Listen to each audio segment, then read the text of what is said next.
Welcome to the Trauma Resonance Recovery podcast, and I'm your host, Lisa Cherry, and it is my complete pleasure to be here. And as always, I am really excited to be here, and I always start with being really excited because I just am. And I'm going to introduce this evening's guest. And if I just say that she is a developmental psychologist. She was a research scientist at the University of Dundee for nearly 20 years, studying infant relationships and development. In 2011, she stepped away from full-time academic work to disseminate the science she loved to the public. And she believes that everybody deserves to have access to this information about relationships, attachment, and trauma. In 2014, she set up the organisation Connected Baby to engage in more creative ways to reach the public. And she's become a leading voice in Scotland and the push to have an ACE-aware nation where every citizen of Scotland understands the impact of childhood suffering. Please welcome, big hello to Dr. Suzanne Zeedyk. Lisa, I am so excited to be here tonight and to have a chance to talk about the ACEs debate itself. I think this was a brilliant idea that you had. Well, listen, this is how we're going to go. We're going to do this when this is on the podcast, just so that those of you that are listening later from today, this is being recorded as a live webinar. So me and Suzanne will talk for about 40 minutes and then we will go into Q&A. So for those of you who can scroll along the bottom bar of your screen, you'll see Q&A and you can put your questions in there, and at about 20 minutes before the end we will go to the questions. Yay. So where do we start? So listen, the centering question that really brought this event together was, why is the conversation about ACEs so challenging? So I'm going to start us off. There's two things, and I'm not sure if they're linked actually, but there's two things that I was thinking about. One of them is around polarization and duality. Okay. And the other is around power. Yep. Okay, so let's start off thinking about power. Okay.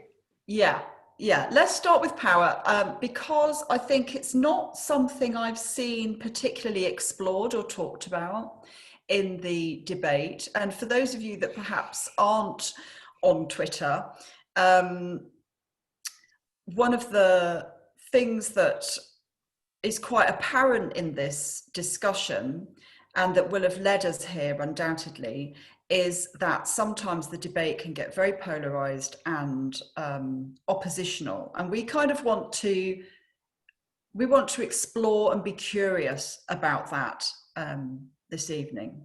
Yes. And there are places that me and you share in our views, and there'll be undoubtedly places where we don't, and we'll both be absolutely fine with that. And Lisa, the crucial thing for me is, can two groups of people come to those differences with curiosity or with accusation? And so, and I highlight that because I think that that difference is at the heart of some of the ACEs debate. Difference is important, and it has always existed in science, and it exists in the wider world about how do we tackle problems. We make most progress if we can be curious even where there is difference. One of the things that I am interested in this debate is how it becomes so tense. That is fascinating to me. So I'm with you. Yeah, and I think if it's not an unusual thing to have that debate, to have discussion, to have differences, to have different ways of seeing the same thing. That's very much part of any kind of theory, any kind of research, but yet there's something about the adverse childhood experiences debate that becomes very polarized very quickly and creates, I think, creates a level of discomfort that goes beyond that normal kind of discussion tone. I agree. And if that is what, although there are things about that that are unfortunate, so it often shuts people down. The tone of that debate is scaring some people, is making them step back. And that's a concern to me. On the other hand, if that is what it takes in order for us to talk about childhood suffering, because for me, at the core of this is how do we talk about childhood suffering and have it on a cultural agenda as well as a professional agenda? How do we talk about that? I would rather that we were arguing about it than it was in silence. So I welcome that discussion and debate, even when the tone gets fractious. That's interesting, because I find myself stepping back. And I think part of it is because I'm really comfortable with grey areas. I'm really okay with agreeing with one thing but not agreeing with another. I'm really okay with shades. I don't feel that need to be either or. And it's interesting because that's quite difficult we've had years of either or. The whole political framework has been about, do you want to stay or do you want to go? Whether that's Brexit or Scotland, or do you want to be here? Yes or no? I mean, what kind of discussion is that? Whereas actually, I'm wondering if there's something about the ACEs discussion that just shifts people really quickly into that either or place in the way that other political things have done. And why is that? And what's the reluctance to be okay with the grey areas? Well, a minute ago, you mentioned power. So let's come back to that in a moment, but let me just pick up what you just said there. Mm-hmm. I think curiosity is a really powerful stance. And I have come to realize how much I depend on curiosity when things get tough in my personal life, or I can see things going on in the wider world. So I talk a lot about curiosity, and anybody who is here tonight who follows my work will be familiar with me talking about that. When things then get tense, I shift into what I call fierce curiosity. So in other words, I up my level of curiosity to wonder, what is that tension about? And so I think we really need a lot of curiosity around ACEs and around the ACEs debate at the moment. And one of the interesting things for me is we didn't always. Okay, so in Scotland, the ACEs movement started around 2004 with the Violence Reduction Unit. So our chief medical officer, the leaders of the Violence Reduction Unit, others who were working with kinship carers and in schools, were talking about ACEs, along with attachment, along with relationships. There was no debate. The debate came about as ACEs became better known. So here in Scotland in 2017, we had the tour of the film Resilience, and lots more people came to understand it because of that film. And then there were local ACEs hubs formed in lots of communities by community members who wanted to talk about this. And then there were lots of events, and two of those events were large events where several thousand people came. And we began some of us to talk about having an ACE-aware nation. It was as it built and as more people came to understand it that the debate came about. Now, Felidi and Anda talk about the resistance and the denial that they experienced from other professionals in the 90s as they were talking about this. But so there was resistance, but this debate that so many of us are familiar with now is really in the last few years. And so I think that it has come with greater awareness of the science and of what people are doing with the science. And I think there's something interesting in that. It didn't come originally. But that resistance makes sense in a health context. Yep. That resistance makes sense in a health context because there is so much money involved in pharmaceutics, in disordering people as mad, bad, or sad. There's a real, the resistance I can see very clearly. But thinking about childhood adversity, in terms of, say, social work, there is a lot of resistance to thinking through this lens, certainly with social work academics. Well, I think that the resistance and the debate comes from a whole strain of themes. And you and I have talked about this sometimes. And so I think there are a variety of themes, and different people have different feelings about them, and they've all got chucked into the debate, and we haven't had a chance to pull them apart. So let me give an example. Mm-hmm. And I'm holding on to this issue of power, which we haven't actually come to yet, okay? So one of the things that ACEs taps into is, how do we understand the nature of human experience? And in this case, trauma and suffering. So a fancy word for that is phenomenological. What is the phenomenon of human experience? Another debate is conceptual. In other words, how do we make sense of it and organize it and use it to explain and predict outcomes? Another question is measurement. If you want to do research, how do you measure things? Some people would say we can't measure trauma at all. Well, Felidi and Anda were empirical scientists, so they tried to come up with a way to measure it, and they did it numerically. Not everybody thinks that you should do that with something like trauma. Another issue is ethics. Who pays for research? And who pays to disseminate it? Like, who pays for that film Resilience? Is that ethical? That's scientific information. Maybe KPJR should have made their film for free. Lots of people distrust the fact that there are insurance companies that are associated with the creation of the ACEs original research. There's the language. How do we talk about it? How do we frame it?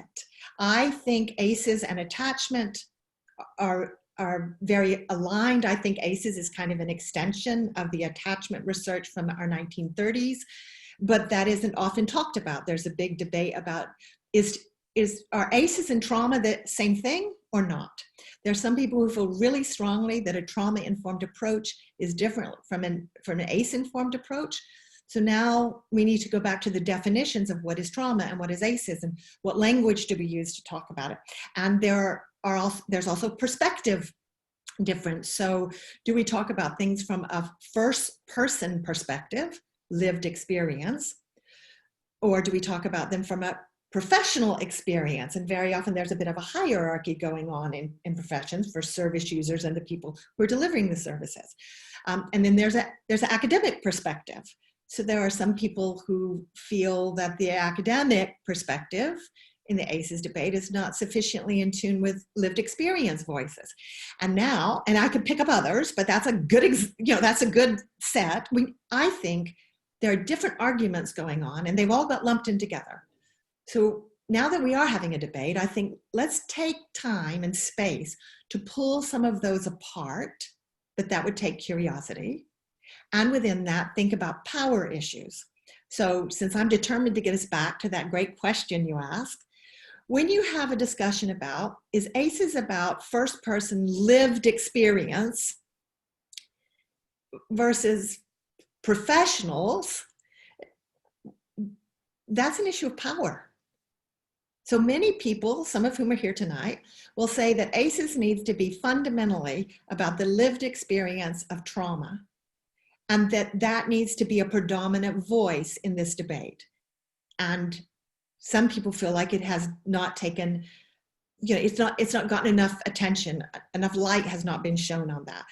As soon as we talk about who has the authority to speak about human experience, and in fact, who has who who has the practical possibility of speaking about human experience. We're talking about power. So power is one crucial issue in all of this, and I am intrigued that we very seldom use that word in the debate. So I'm delighted that you've brought it tonight. Well, I think what's really coming up for me while you're talking is the complexity of something that needs to have lived experience at the heart of it, which is individualized, really, isn't it? Because that's about that's about us and what it does to us to help us understand the impact of adversity and trauma upon our lives. The rub then becomes the incorporation of systems, communities, politics, policies, all the things that can create adversity, add to adversity, fail to heal adversity. And how are those things then incorporated? And sometimes I think the discussion and the debate, particularly from a sociological point of view, a social work point of view, an academic point of view, is about saying that by purely that somehow the ACEs research purely locates things in the individual without taking consideration for the systems, communities, lack of resources, etc., that create harms too. And there are models that bring those two together, but I don't think that place is met well in this debate. So there's another tension there that I think we don't nuance and unpick and allow ourselves to sit in that grey space enough. And when the debate becomes loud, it's then hard to make space to ask the questions about, is that true that the ACEs model is individualized and decontextualized? And I personally don't think that that's an accurate description of what the ACEs model does. Yet, other people might disagree, and we could have a really helpful discussion about that, but there's not space to have that discussion when the feelings are fraught and there's a tone that says you are wrong for thinking through an ACEs lens. Well, let's call this out for what it is. Actually, it's triggering. That's absolutely one of the things I wanted to say. Yeah. I think that a lot of where the tension is coming from is we are talking about childhood suffering. And that is my core, that's the core place I come into this, is that we are talking about the sore things that happen to you in childhood or that happen to other people, and they're often also based in shame. So, you know, we're not talking simply, you know, what is simple about anything in childhood. But in other words, there might be things you could talk about in childhood that weren't connected so easily to experiences of shame. But a lot of what we're talking about with ACEs can be wrapped up in shame. So as soon as we start to try to do that, people have lots of feelings about that, and they're not always comfortable. So it makes sense that there should be lots of different reactions. But at the same time, children suffer. And so we need to find a way to look at childhood suffering, or more children suffer and more people live with the consequences of that suffering. So when we get really wrapped up about what do we call it and what should the model be, I can get frustrated, because if that takes us away from actually looking at the suffering that is going on in childhood, it doesn't fulfill the key aim that I think an awful lot of people want to do, which is to address childhood suffering and to reduce it. But us adults who can get triggered can sometimes get caught up in some of the stuff that goes on, you know, in our heads and our own histories, without then having a look at how that is stopping us from addressing the key thing, which is suffering. So I keep trying to use this word suffering more these days to remind us that ultimately that's what we're talking about, and to help us to stay curious and to understand that this is triggering for all of us, and hopefully to open up more curiosity and more patience and more understanding that we are dealing in the realm of trauma. Yeah. And, you know, it's a very good way of thinking about things that, so for example, one of the things that comes up a lot is around this idea that ACEs is about scoring people. And I think that's something worth having a conversation about, because that's an interpretation of what you can do with this stuff. And that might be how some people have interpreted it. And it is laden with problems, but without having a conversation about this idea of scoring. And in fact, that's just my view. Some people, might find it helpful to think about how impacted they have been if they are coming from the lens of lived experience. Some people might find it limiting and not find it helpful at all. And it's that again, personal thinking about how to use this particular model that is lost. If we go back into a wider historical frame, we have been having these discussions for 200 years or more. I'm sure probably more, but if we just go back 200 years ago, people were having discussions about how do we make sense of disease, of what we would now call medical experiences, if you can even put those two words together, medical experience, how you made sense of what we would now call mental health issues, right? So 150 years ago, people began to come up with a diagnostic framework, right? And so they began to make sense that this was normal and this was abnormal. And once upon a time, we had asylums, and we had asylums for a long time. And then we decided that asylums were not a very good way to approach mental health. So we would have community care, and we would move people out of asylums onto the street.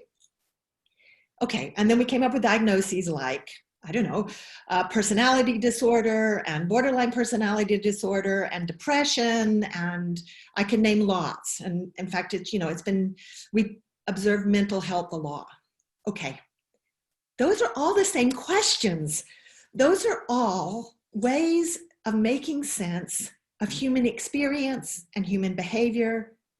So that's a phenomenological question.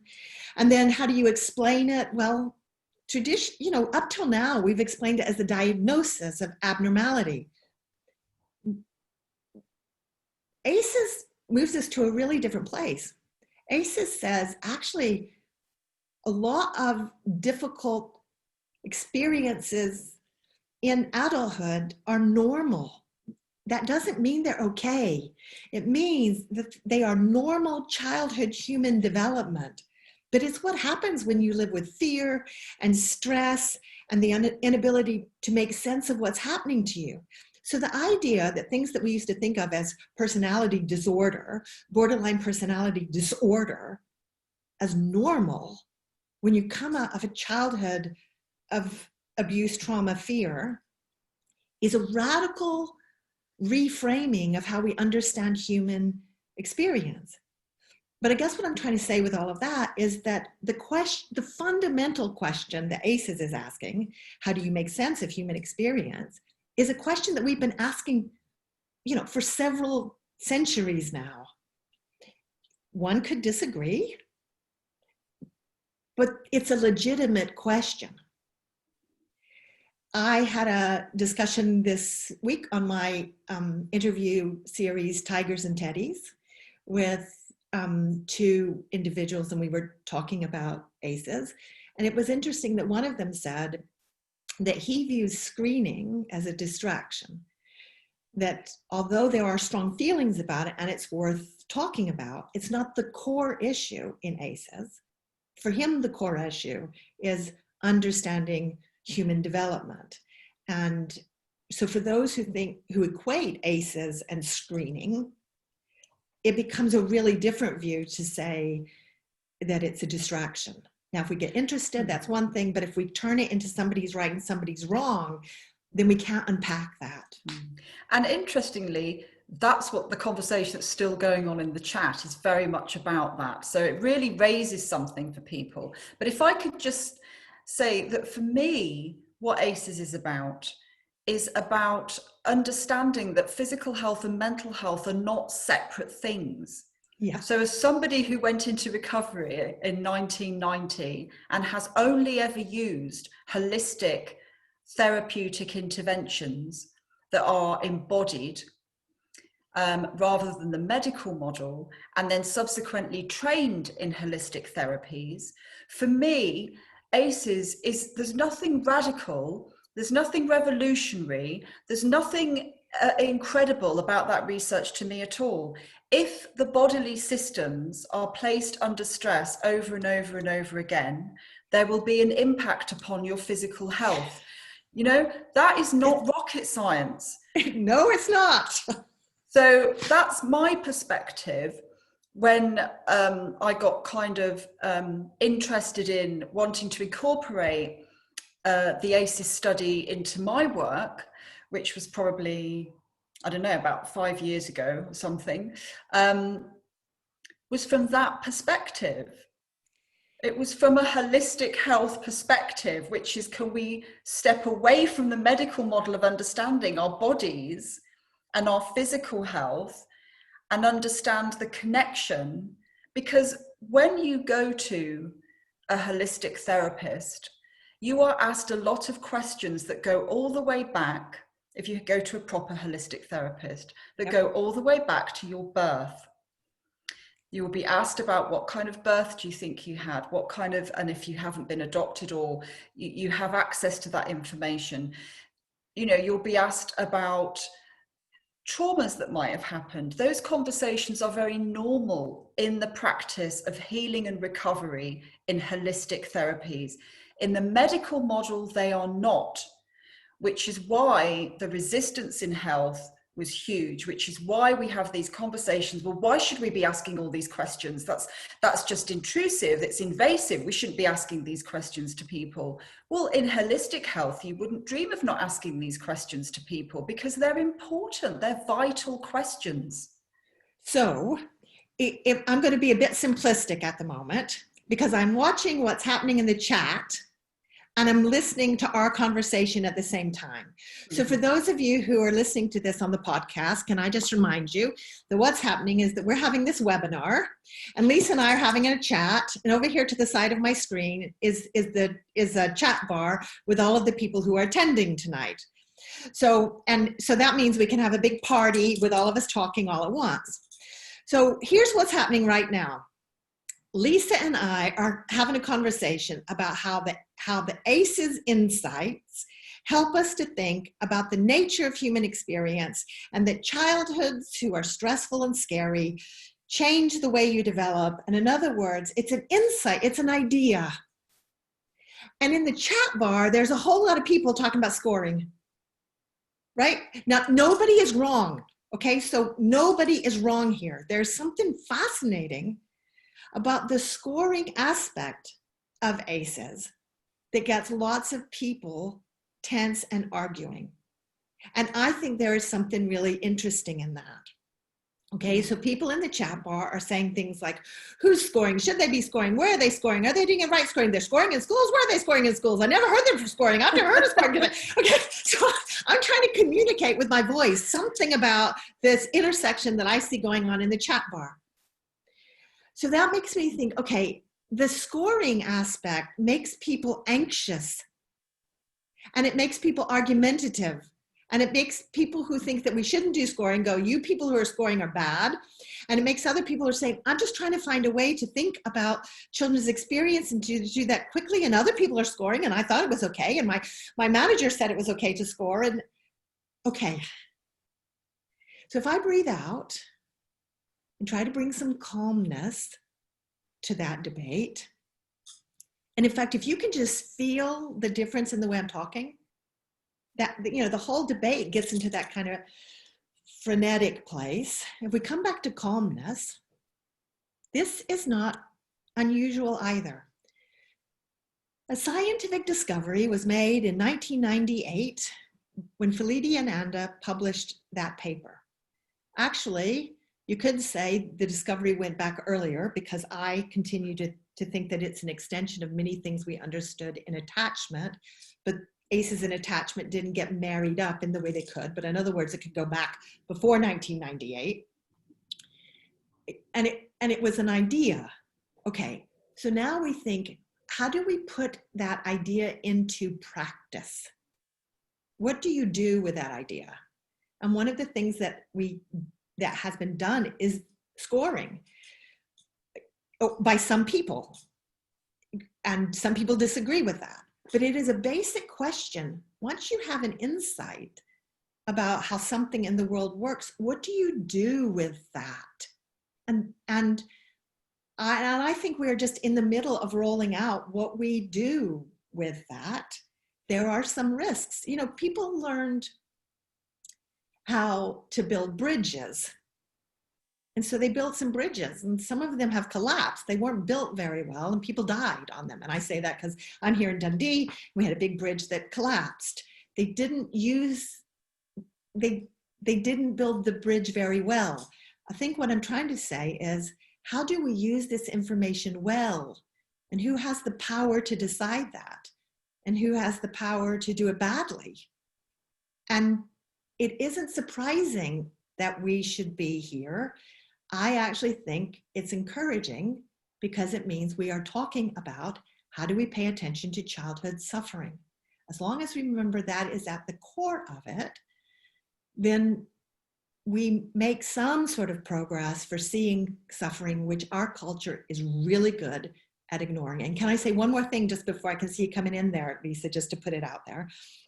A number of people in the chat bar have said, well, maybe in America they're doing more scoring than we're doing, say, here in Scotland. Here's one more part of the debate that I think we have not looked at. There are different cultural responses to this information. So what America does with this information may well be different from what Britain does with it, or Canada does with it, or the Netherlands does with it. And so I think we need to think more about the cultural context in which this information is used and received, and the economic differences, and the different cultures see the world in different ways. And as this now spreads out across the globe, I think we need to spend more time thinking about different cultural responses to this information. And interestingly, you saw before I pressed record, I was having a conversation with someone from Karachi, and I've done quite a lot of work in Pakistan. And one of the questions that I posed really, and I've done an article on it, I think it's in Celsius journal, I can't remember, was how relevant is thinking about adversity in a developing country. Yeah. I'm not saying that I kind of concluded anything particularly, but what I can say is that there's trauma and there's trauma. And, being in a developing country with the complexities that Pakistan has, and the lack of structures to support adversity recovery, yes, in any kind of way, just takes it on to another level. And I was rather hoping when I came to ACE, was it ACE Aware Nation, where Nadine, yes, came, I was rather hoping I was going to get to ask her what her thoughts were about that, because I think you're absolutely right. We have to contextualize what it is we're talking about. And actually, somebody put in the chat box, I can't quite see it now, that they agreed with your proposition really, which is that the question is, what is it that we're going to do, with this information? I kind of feel compelled to go and find the question. How do we use that information well? I think that's a great centering question. How do we use that information well? And if we could start from a place of questioning and curiosity, instead of a place of fear and accusation, we could get somewhere with that. I understand why there is fear, but to act on the fear doesn't help us address the wider issues, like how do we do this well? And so if we just take, really interestingly, in America, they're doing more scoring. And Nadine Burke-Harris has been a lead voice in that. And we could, if we wanted, get interested in how she chose that, why she chose that. She's working with doctors. She's working in the medical profession. She's working in areas of considerable adversity. She's working in communities where they shoot each other. Okay, in Scotland, we have ended up not doing that. So there's not scoring going on in Scotland. Now, some people up here might go, well, there are some schools doing that. Okay, so now when I say in Scotland, we're not doing that, who's Scotland? And does that mean the government has to decide that? Who gets to decide whether we're doing scoring or not? That's one of the questions happening here. But by and large in Scotland, we are not doing scoring, and we have relationships by and large, I think, at the center of our thinking in the grassroots movement. Now, in other places, relationships may not be quite so foregrounded in thinking. One of the reasons I think that has happened is because I'm a developmental psychologist. That means a child psychologist. I study infant development. I know how important that is. So since I have ended up as one of the loud voices in this, I have made sure that we keep relationships at the center of it. But there's something weird and fascinating in that. That means that the way a concept, the way an idea gets understood in the wider public depends on the insights of the leaders, right? So if it is true, and that becomes an interesting question, that Scotland has kept relationships as part of its thinking, is that partly because my voice is in there? I know that there are folks in other countries, my colleagues, who said to me, I'm really glad you are keeping relationships at the center of your thinking, because I get concerned when they don't take such a central place. That makes me think, okay, so how did they get there? Does that mean that in Scotland they're there, but in England they're not? Like, in Northern Ireland, are relationships at the center? What about in the Netherlands? The Netherlands is just starting to pick up on this because there's a woman, Marianne and Vic, who are there leading that. Elizabeth Perry, who is with us tonight from Canada, her key point is that lived experience needs to be at the center of this, which is slightly different from a developmental psychologist's perspective. I am really intrigued by how people who have power in a movement, what they know and what they bring, becomes part of how a wider public understands that concept itself. Does that make sense, Lisa? I think it's both exciting and it could be dangerous. Yeah. Right? So who do you listen to talk to about ACEs when we are in the middle of this big debate, which is our latest debate about childhood suffering? Yeah. And I think one of the things that ACEs has done is become much more understandable and available to more mainstream settings. And because of its simplicity, and its simplicity is its strength and its weakness all at the same time, Absolutely. in my view. Yeah. Absolutely. Absolutely. So the simplicity, so let's go really simple. So people go, oh, are there 10 ACEs? What are they? Okay, so that's exposure to domestic violence, a parent in prison, emotional abuse, sexual abuse. The simplicity of that is that people go, okay, I know what those are. Okay, I think I know what you're talking about. That simplicity is what some people don't like. And some people go, what about other things on that list, like bereavement and bullying and community violence? So now we can have a debate about what should go on the list and whether the list is bigger than Felipe and Anda's original list. And do I even know how that original research was carried out? And there's a whole lot of questions in there. But in addition to that, the fact that it's simplistic and lets you step into it, that's its advantage because when you talk about processes like attachment or trauma, that's a bit more vague, right? People have to go, okay, tell me how that works. And complicated. And complicated. I've literally just tried to write a chapter for my next book on trauma, on attachment, and on ACEs. The easiest chapter was actually ACEs.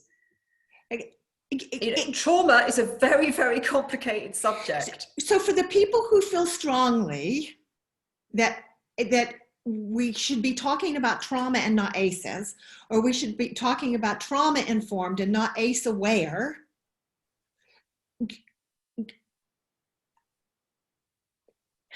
I pause. You can hear me searching for words. I can hear you thinking. I think we need to be curious. So for the people who feel strongly about a trauma lens, I think we should be asking, why has ACEs caught on? Why does that work for people? Are there things that an ACEs frame reaches some people that a trauma frame doesn't reach? For me, I want whatever frame helps us to think about childhood suffering. And different frames may work for different people. And I think we need to get more curious about how come some frames work and some don't. Since I talk a lot about attachment, there was no public debate about attachment. There certainly hasn't been one more recently. There was a lot of resistance in the 1950s when people who were talking about attachment tried to get health professionals to let parents stay in hospitals with their children because they understood that damage was being done by standard hospital practice. But there was a lot of resistance because the professionals thought that you were saying, you think I don't provide good care? How dare you interfere with my professionalism, with my professional integrity?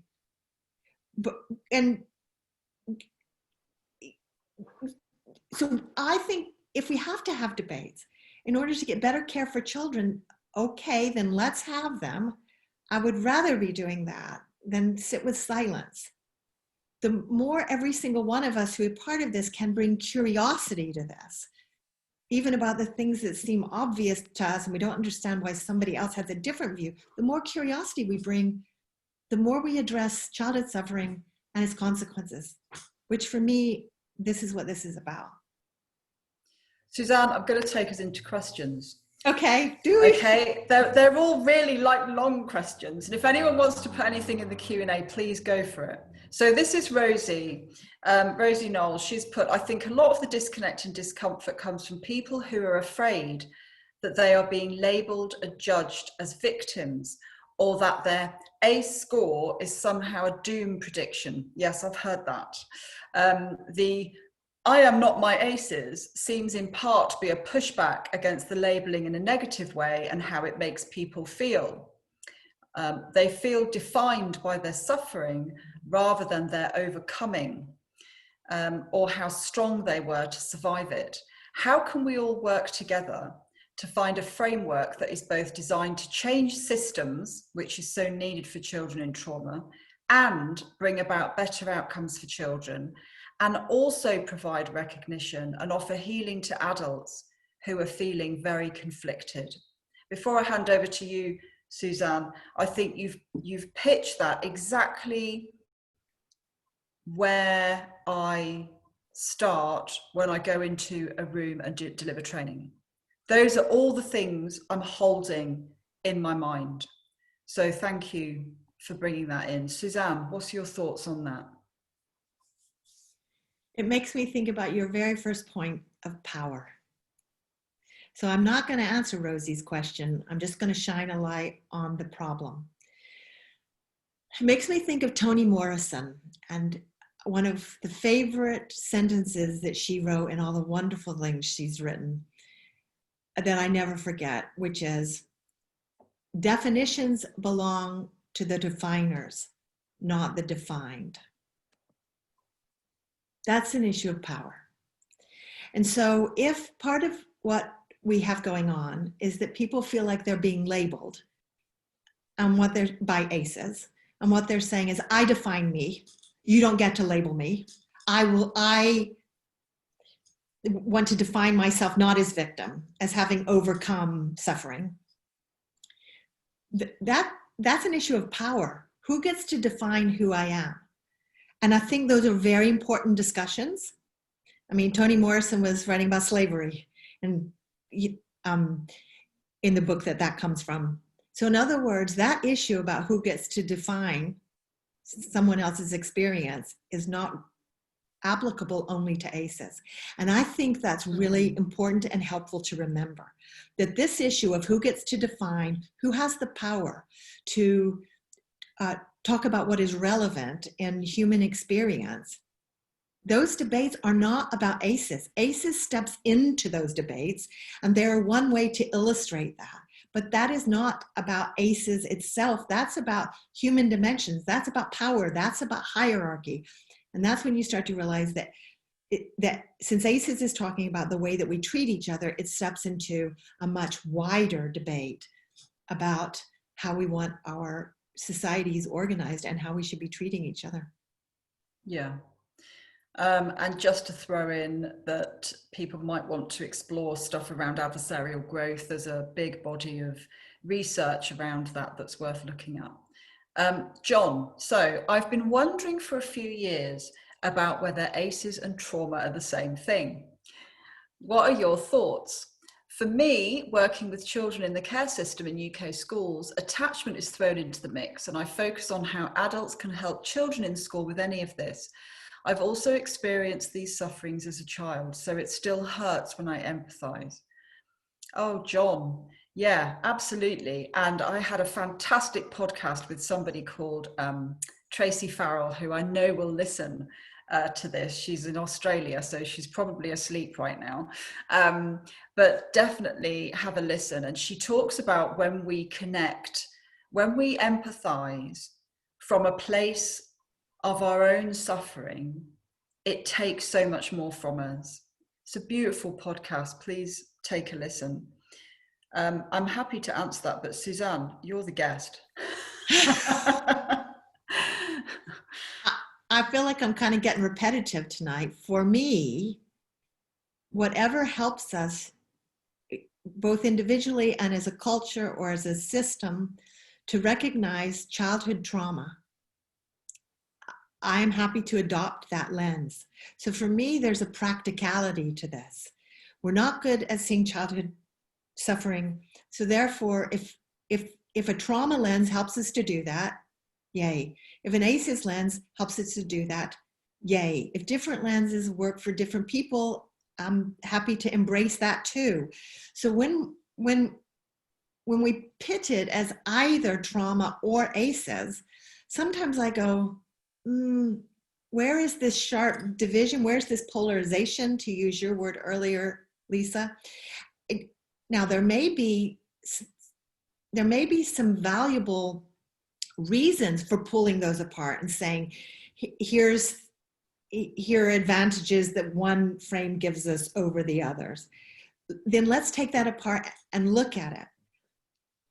For me, ACEs and trauma and attachment and PTSD and developmental trauma, all of those different labels are all part of the same mix. And I think it's valuable myself to see how they overlap. And so I keep all of those terminologies and frames in my head and in my tool bag all the time. I don't know. How do you see it, Lisa? Do you agree or disagree? I pretty much agree with that. I mean, I suppose I see it as Venn diagrams. And I mean, if we're going to think about what Jack Shunkoff says, you know, his view is that adversity doesn't have to become trauma, although I would I find that a little confusing if we're talking about some of the categories that are brought up in the ACEs study. But his view is that as long as we have that buffering adult, then there's an opportunity for an adverse experience to not become trauma because of the way that we experience it inside. We know our friend Gabor talks about trauma not being the event, but the way we experience it. So for me, like you, I see all of it in a mix and in a pot, and different things are going to resonate, different ways of understanding the things that have happened to us we need as many of those opportunities as possible. That's the way I feel about it, really. And Lisa, yeah, go on. One of the gaps that I think is interesting and indeed exciting to understand is that Felitti and Anda in 1998, when they came up with ACEs, basically had an empirical database. They could say these things seem to be related in some way to these things, childhood experience to adult outcomes, but they didn't have a theory. So when you say that Jack Shonkoff says buffering helps to keep stress from becoming toxic, now you're talking about a theory. That's about the mechanism that makes it work. But the original ACEs work didn't have a theory. It just had an empirical database. Now, I think that what Jack Shonkoff is talking about is attachment. So that's providing the theory that goes with it. So helping people to pull some of that apart and understand what some ideas bring and some ideas don't have, lets us put together, it's like a puzzle. It lets us start to fit pieces together. But when the debate gets with a sharp accusatory tone, it shuts people down and it keeps them from asking those questions and seeing how we might put it together. So I just hope that one of the things that will come out tonight is that it helps people to stay curious and helps people to keep stepping in rather than stepping out, knowing that because this is really tricky territory, it's not surprising that people do have strong feelings, but don't go away. Stay part of the discussion. Help us stay curious, because childhood suffering leaves terrible consequences. Our children deserve our curiosity. Thank you. And do we have a view, Carrie Ann asks us, on how social workers can use the ACEs framework / information, for example, with service users? She has written. Lisa, do you want to speak to that? Because you're a social worker by background. Do you want to speak to that? I haven't worked in practice for a long time. I think that I would not be necessarily explicit about the ACEs framework, but I would always want to be having curious conversations with people about, I mean, one of the questions that I think is helpful if you want to get into this kind of conversation with somebody is people who have experienced some of the things you're experiencing have had difficult things happen to them when they were younger. Does that apply to you?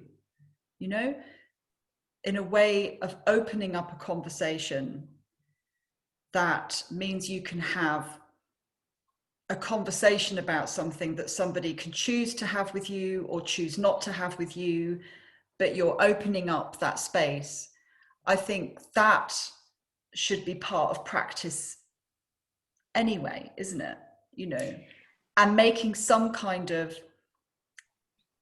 acknowledgement. I mean, I just very briefly remember speaking to a nutritionist and a homeopath in my early going to holistic therapists to help me recover from my own traumas. And both of them talked about my eczema in relationship with trauma. And I don't remember being angry about it, upset about it. It helped me.